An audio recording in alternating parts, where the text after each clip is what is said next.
তারেক রহমানের দেশে ফেরা নিয়ে যা বললেন মির্জা ফখরুল। ফখরুল বলেন, যখন উপযুক্ত সময় মনে হয় তখনই দেশে ফিরবেন তারেক রহমান।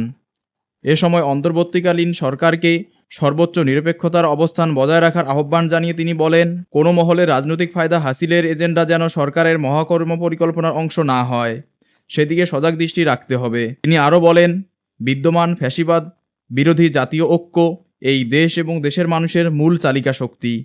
এই ঐক্যকে অক্ষুণ্ণ রেখে এই দেশকে এগিয়ে নিয়ে যেতে হবে, এর কোনো বিকল্প নেই। এই ঐক্যের চর্চাকে আমাদের রাজনৈতিক সংস্কৃতিতে পরিণত করতে হবে। আমরা এমন কোনো পদক্ষেপ নিতে পারি না যাতে করে ফ্যাসিবাদ বিরোধী জাতীয় ঐক্য এবং গণ ঐক্য বিনষ্ট হয় অথবা ফাটল ধরে।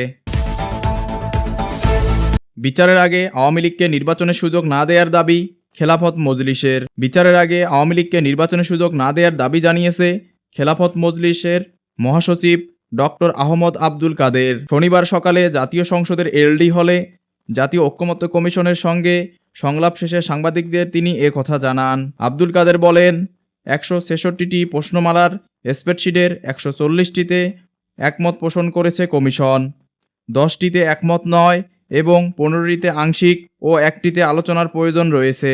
নির্বাচনের আগে প্রয়োজনীয় সংস্কারের দিকে গুরুত্ব দেওয়া হয়েছে, যা 10 মাসের মধ্যে করা সম্ভব বলেও মন্তব্য করেন দলটির মহাসচিব।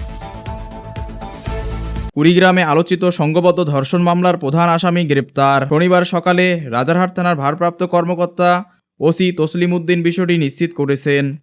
গ্রেপ্তারকৃত ফজলু লালমনিরহাটের চর গন্ডুগা এলাকার ট্যাংরা মামুদের ছেলে। এদিকে গতকাল শুক্রবার রাতে রংপুর থেকে তাকে গ্রেপ্তার করা হয়।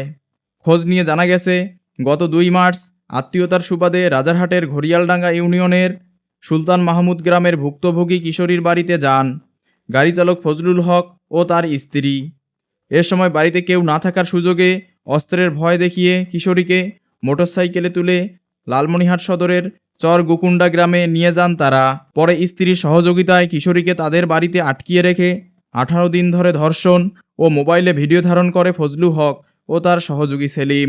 এছাড়া কিশোরীকে অস্ত্রের মুখে তার পরিবারের মোবাইল ফোন দিয়ে আত্মীয়ের বাড়িতে ভালো আছে বলে জানিয়ে দিয়েছিলেন অভিযুক্ত ফজলু। আওয়ামী লীগ নিষিদ্ধ না হলে ঢাকা অবরোধের ঘোষণা। আগামী 48 ঘন্টার মধ্যে আওয়ামী লীগ নিষিদ্ধের ব্যাপারে সিদ্ধান্ত না আসলে সারা দেশ থেকে ঢাকা অবরোধ করার ঘোষণা দিয়েছে জুলাই আন্দোলনে আহতদের সংগঠন ওয়ারিয়র্স অব জুলাই। শনিবার আওয়ামী লীগ নিষিদ্ধের দাবিতে ঢাকা বিশ্ববিদ্যালয়ের রাজু ভাস্কর্যের সামনে বিক্ষোভ মিছিল শেষে অবস্থান নিয়ে এ ঘোষণা দেন জুলাই আন্দোলনে আহতদের সংগঠন ওয়ারিয়র্স অব জুলাইয়ের নেতারা। এ সময় তারা বলেন, আমাদের পঙ্গুত্বের থেকে বের করে সাধারণ জীবন ফিরিয়ে না দিয়ে, আমাদের শহীদদের জীবন ফিরিয়ে না দিয়ে আওয়ামী লীগের পুনর্বাসন এদেশে করতে দেয়া হবে না। অন্তর্বর্তীকালীন সরকারকে নিরপেক্ষ থাকার তাগিদ মির্জা ফখরুলের। অন্তর্বর্তীকালীন সরকারকে নিরপেক্ষ থাকার তাগিদ দিয়েছেন বিএনপি মহাসচিব মির্জা ফখরুল ইসলাম আলমগীর। তিনি বলেন, আমরা এমন কোনো পদক্ষেপ নিতে পারি না যাতে করে ফ্যাসিবাদ বিরোধী জাতীয় ঐক্য এবং গণ ঐক্য বিনষ্ট হয় অথবা ফাটল ধরে। সুতরাং অন্তর্বর্তী সরকারকে সর্বোচ্চ নিরপেক্ষতার অবস্থান বজায় রাখতে হবে। কোনো মহলকে রাজনৈতিক ফায়দা হাসিলের এজেন্ডা যেন সরকারের কর্মপরিকল্পনার অংশ না হয়, সেদিকে সজাগ দৃষ্টি রাখতে হবে। ঈদযাত্রায় প্রতিদিন চট্টগ্রাম ছাড়বে 16টি আন্তনগর ট্রেন। ঈদুল ফিতর উপলক্ষে অতিরিক্ত যাত্রী চাপ সামাল দিতে প্রতিদিন 16টি আন্তনগর ট্রেন চট্টগ্রাম স্টেশন ছেড়ে যাবে। সেই সঙ্গে চট্টগ্রাম চাঁদপুর রুটে চলবে একজোড়া বিশেষ ট্রেন। তুলনামূলক সাশ্রয়ী, নিরাপদ ও আরামদায়ক ভ্রমণ হওয়ায় ট্রেনে যাত্রীর চাপ থাকে বেশি। ঈদের সময় সেই চাপ বেড়ে যায় কয়েক গুণ। ঈদুল ফিতরকে সামনে রেখে বেশ কিছু উদ্যোগ গ্রহণ করেছে রেলওয়ে। কয়েকটি রুটে বিশেষ ট্রেন চালানোর পাশাপাশি দূরপাল্লার নিয়মিত ট্রেনগুলোতেও যুক্ত করা হবে অতিরিক্ত বগি। লক্কর ঝক্কর পুরনো বগি মেরামত করে চলাচল উপযোগী করা হচ্ছে।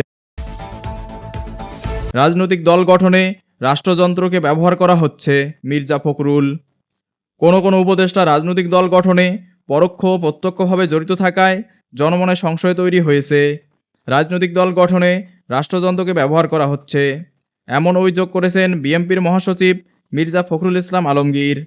শনিবার 22 মার্চ সকালে এক সংবাদ সম্মেলনে তিনি এ কথা বলেন।